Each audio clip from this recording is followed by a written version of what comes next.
Selamat siang Pak, selamat siang teman-teman. Perkenalkan, nama lengkap saya Yunento Saraningsi Umbure. Saya dari Sosiologi kelas B reguler sore semester 7. Di sini saya akan menyampaikan hasil review saya dari buku ke-15 mata kuliah kajian seminar masalah-masalah sosial dengan judul Mendefinisikan Masalah Sosial. Mendefinisikan masalah sosial mungkin tampak mudah, semua orang tahu. Memang daftar isi buku ini menyediakan daftar subjek terkenal, kesehatan yang buruk, ketidaksetaraan gender dan sebagainya. Tapi mendefinisikan ketidaksetaraan gender dan sebagainya merupakan taktik yang buruk karena tidak menunjukkan mengapa beberapa masalah menjadi bermasalah sementara MERS tidak.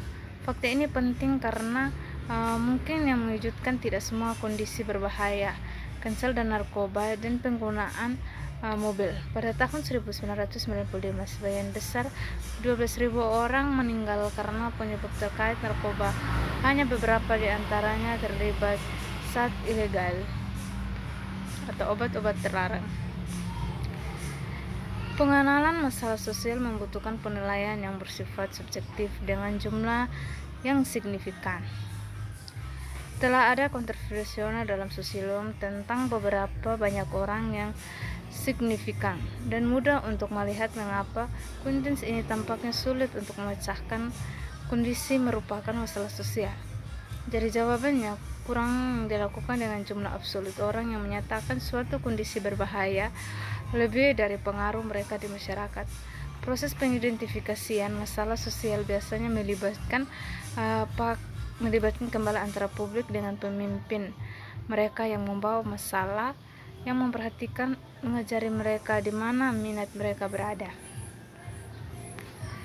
Namun perbaikan ini memecah belahkan Amerika Serikat terutama karena jauh lebih mudah membayangkan cara kita dulu daripada mengatasinya dan bahkan perubahan yang diinginkan.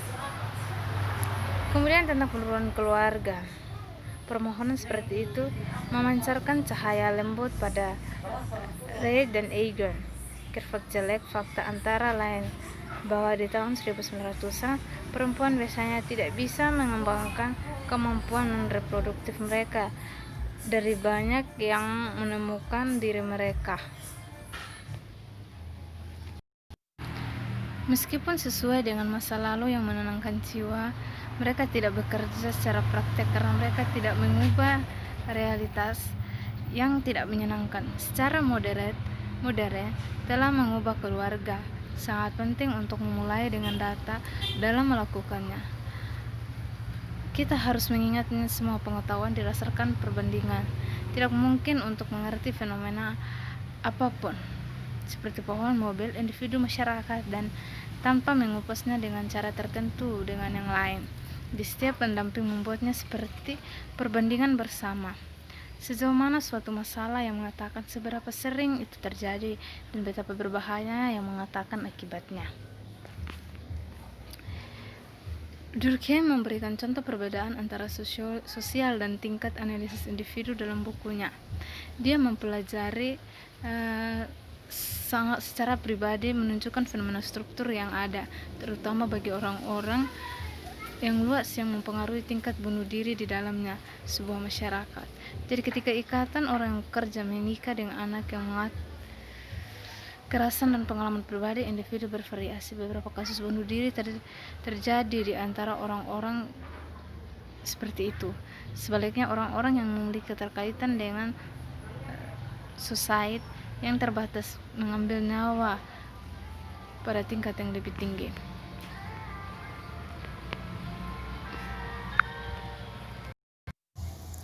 Karakteristik kedua dan struktur sosial adalah seperti halnya rumah mereka dapat diubah. Misalnya, karena saat perkawinan rusak atau pasangan biasanya tetap bersama dalam kesakitan. Sebab beberapa terlarut mereka secara informal sebagai salah satu mitra melarikan diri, tetapi ketergantungan ekonomi dan batasan hukum dan menjadi pilihan realistik bagi kebanyakan orang.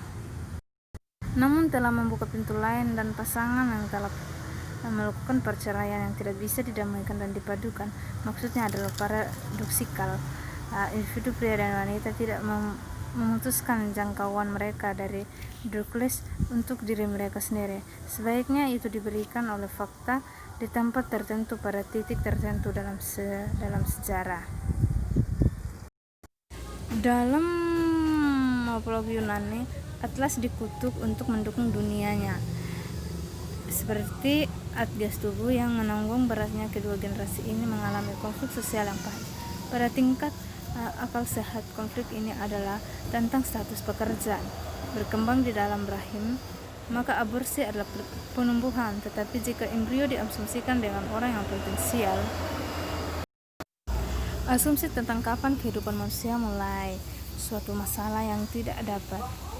Fakta ini mempertinggi konflik karena aktivis dan mereka mempertahankan posisi moral. Namun dalam mempertimbangkan moralitas setelah aborsi, kita harus mengingat bahwa subjek memiliki beberapa aspek kepada mereka, beberapa tidak jelas. Dalam hal ini, kasus konflik aborsi juga juga tentang hubungan laki-laki dan perempuan. Hubungan seksual dapat terjadi sebelum pernikahan karena kepompongnya bisa berupa kesenangan sekaligus prokreasi. Perceraian seharusnya tersedia saat pernikahan rusak. Keluarga berencana dan aborsi harus legal, sehingga jika yang pertama gagal, perempuan dapat mengontrol pembuahan mereka. Posisi ini berarti perempuan dan laki-laki dapat merencanakan kelahiran anak-anak mereka, menyesuaikan ke dalam lingkungan pendidikan dan pekerjaan mereka. Sekali lagi, masalah ini terdiri dari piksel yang koheren, tapi dalam kasus ini hubungan antara pria dan wanita berbeda derajat. Kebanyakan orang menemukan diri mereka berada di tengah-tengah masalah ini. Meskipun demikian, kita harus berhati-hati dalam mengembangkan data kuantitatif, menggunakan nomor untuk Pasirion daripada untuk menjelaskan realitas ini, sedikit seperti menggunakan tiang lampu untuk dukungan daripada cahaya, bukan tujuan. Keputusan selanjutnya sesuai dengan ruang lingkup atau flip logika menyiratkan bahwa kemampuan reproduksi perempuan lebih banyak penting dari aspirasi lainnya. Jadi, posisi pro kehidupan adalah bahwa Maria dan temannya striking dari sudut pandang yang berbeda.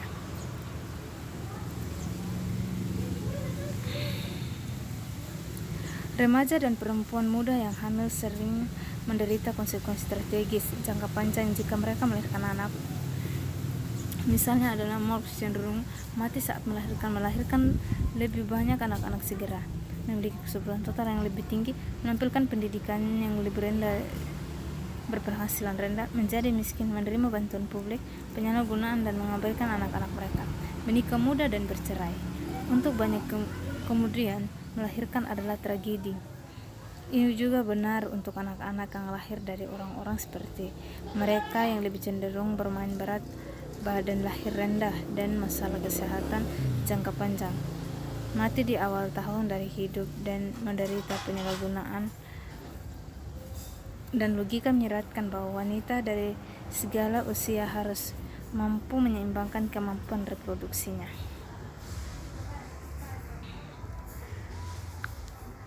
Orang lain memikirkan masalah publikasi interpretasi mereka. Yang lebih dari itu, pengetahuan jangka panjang tumbuh. Proses ini menyiratkan bahwa ilmu sosial penjelasannya selalu bersifat probabilistik.